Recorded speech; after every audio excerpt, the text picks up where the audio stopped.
सूर्य क्रिया आपके सिस्टम को बाकी सौर मंडल के साथ तालमेल में लाने का एक अद्भुत प्रयास है। सूर्य नमस्कार मुख्य रूप से मणिपुर चक्र को सक्रिय करता है। आपकी शारीरिक सेहत, मानसिक सेहत, आपकी आध्यात्मिक संभावना, सब कुछ इससे तय होता है। सूर्य क्रिया बुनियादी अभ्यास है। सूर्य नमस्कार उसका सरल रूप है।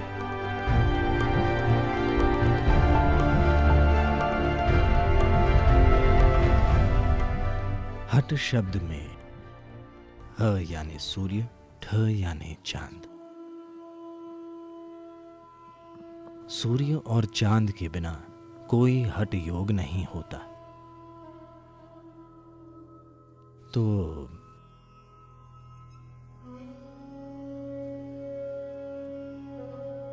ऐतिहासिक रूप से, क्योंकि मैं विद्वान नहीं हूं, पता नहीं लोगों ने पहली बार use this name for the first time as Namaskar or Surya Namaskar. कब सूर्य नमस्कार नाम का इस्तेमाल किया था, पर अलग अलग जगहों में यह अभ्यास अलग अलग तरह से सिखाया जाता है। मैं गलतियां नहीं बता रहा, मैं कह रहा हूं। इसे अलग अलग जगहों में अलग अलग वजहों से जानबूझकर अलग अलग तरीकों से सिखाया जाता है। आश्रम में मुझे लगता है लोग 4 अलग अलग तरह के सूर्य नमस्कार का अभ्यास करते हैं। मैं एक अलग तरह का सूर्य नमस्कार करता हूं, यानी 5 तरीके। ज्यादातर इसे सूर्य नमस्कार कहते हैं क्योंकि ये मुख्य रूप से मणिपुर चक्र सक्रिय करने, सिस्टम में गर्मी पैदा करने और समत प्राण या ऊष्मा बढ़ाने के लिए है। सौर शब्द सिर्फ एक प्रतीक नहीं है। मैं चाहता हूं आप ये समझें कि धरती पर आप जो भी गर्मी महसूस करते हैं वो वाकई सूर्य से आती है, जो कई तरीकों से इकट्ठी और मुक्त होती है। या हाइड्रोकार्बन्स का रूप ऐसा इसलिए है क्योंकि वे सूर्य में पके हुए हैं। अगर आप एक लकड़ी का टुकड़ा जलाते हैं तो सिर्फ सौर ऊर्जा बाहर आती है। अगर सौर ऊर्जा हटा दी जाए तो धरती ठोस बर्फ बन जाएगी।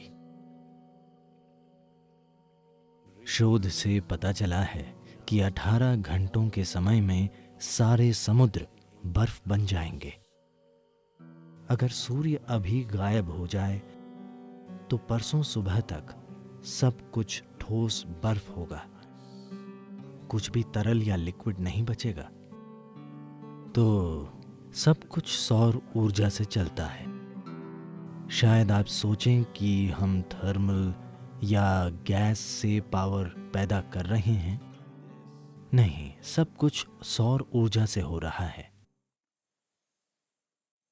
मुझे ये पक्का तो नहीं पता, मैं इसकी बारीकियां जानना चाहूंगा, पर अकेला उपवाद शायद अणु का टूटना हो सकता है। ये सौर नहीं है और तभी इसे सबसे प्रभावी और खतरनाक माना जाता है, क्योंकि उसमें इस सिस्टम के सामान्य ऊर्जा भंडार का उपयोग नहीं किया जाता, जो कि सूर्य है। So when we activate the sun in the system, the body begins to glow and shine. जब हम सिस्टम में सूर्य को सक्रिय कर देते हैं तब शरीर दमकने लगता है। अगर आपको कुछ ऐसी समस्याएं हैं जो आमतौर पर सिस्टम में ज़्यादा बलगम के रूप में प्रकट होती हैं, सिर्फ नाक में ही नहीं हर जगह बलगम बढ़ सकता है। जो व्यक्ति सूर्य नमस्कार करता है उसके ग्लैंड से निकलने वाले स्राव और बलगम के स्तर बहुत आसानी से संतुलित और ठीक रहते हैं। इससे सिर्फ शारीरिक सेहत ही नहीं, कई चीज़ें तय होती हैं।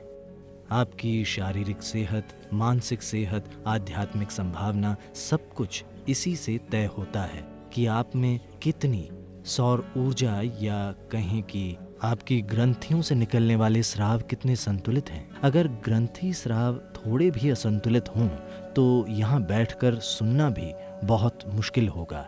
ध्यान या कुछ और करना तो दूर की बात है। आपको अजीब महसूस होगा क्योंकि केमिस्ट्री कमजोर हो जाएगी। तो इसे संतुलित करने के लिए ये सबसे सरल और प्रभावी साधना है।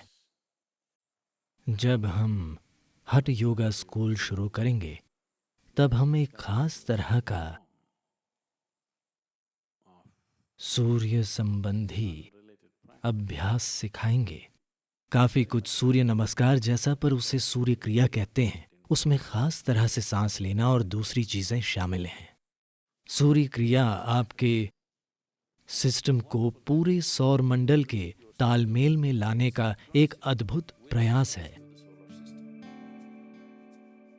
सूर्य नमस्कार और सूर्य शक्ति ये दोनों अभ्यास दूर के रिश्तेदार हैं। अगर आप लोगों को बारीक चीजें बताएंगे तो हर कोई नहीं समझेगा, तो उन्हें थोड़ा सरल बनाया गया है। अगर आप अपने और बड़े सिस्टम के बीच एक तालमेल बना लेते हैं, ये छोटा सिस्टम है और बड़ा सिस्टम सौर मंडल है, अगर ये दो चीजें एक साथ हैं तो आपकी शारीरिक, मानसिक और सांसारिक खुशहाली बिना प्रयास के होगी। आप जो भी करेंगे वो अच्छे से होगा। सूर्य क्रिया बुनियादी अभ्यास है। सूर्य नमस्कार उसका सरल रूप है। सूर्य शक्ति को मांसपेशियों और शरीर बनाने के लिए थोड़ा और सरल किया गया है।